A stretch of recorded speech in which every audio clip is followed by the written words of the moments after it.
Jen?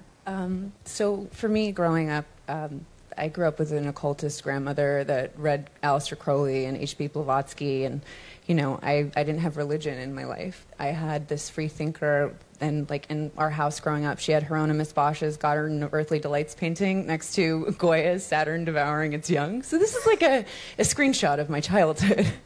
So growing up with this, it was like very hard, especially in the area that I was in. It was very like waspy and very Christian, and I got made fun of a lot. So as I grew into adulthood, I closeted a lot of my beliefs, and I would just read to myself.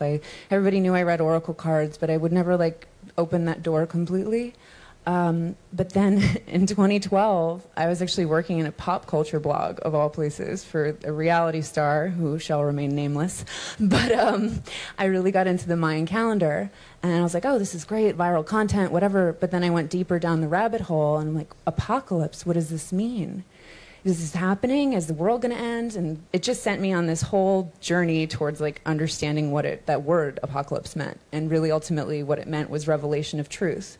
So after a series of psychedelic journeys and synchronicities, I just said, fuck it. Like, I have to come out of the closet and talk about what I believe in, and I just want to create what I want to see exist in the world for somebody that was like me, that was a seeker and trying to find something to relate to.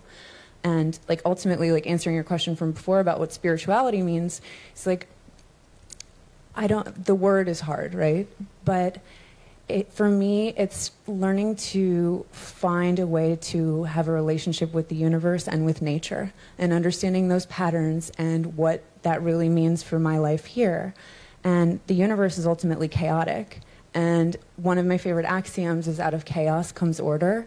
So it's like, how do you find a way to create through the chaos and find order through the disorder? So. Which is exactly what we're